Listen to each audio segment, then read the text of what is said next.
Hello guys! Paglulutuan ko kayo ng sinigang sa bayabas na isda. Ayan. Ang aking gagamitin ay gray mullet fish. Dahil wala po akong bangos. Usually ang ginagamit ko ay bangos. Ayan. Magpapakulo ako ng tubig.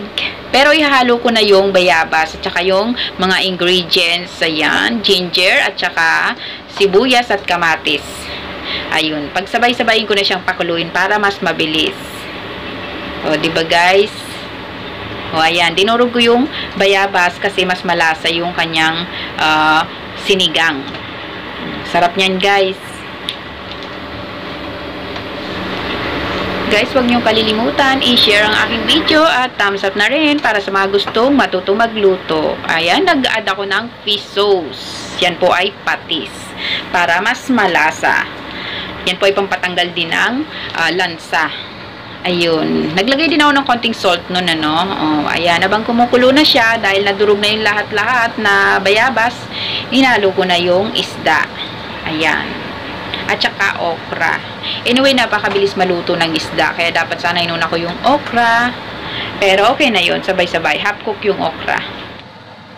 Nag-add din ako ng magic sarap para mas masarap. Ayan. Ang bayabas po ay napaka-healthy. Kaya masarap ang ating sinigang at healthy. Ayan, tikman ko. O, diba? Bonggang-bongga.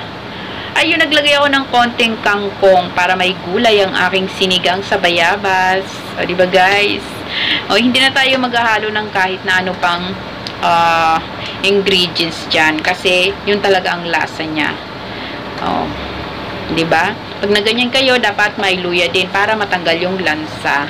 Pero ang sarap niyan, matamis. So, dahil wala akong panigang na sili, yung siling labuyo ang akin nilagay. Pero masarap yan. Pagka naluto na, yung sili durugin nyo sa patis at gawin yung sauce. At super sarap talaga. O, try nyo na rin yan, guys. Thank you for watching. Follow my page, guys, para sa mga kakaibang recipe pa. Diba? O, kain na tayo. Ayan ang gray mullet head. Okra. O, sarap. Kain na. Thank you for watching. Bye.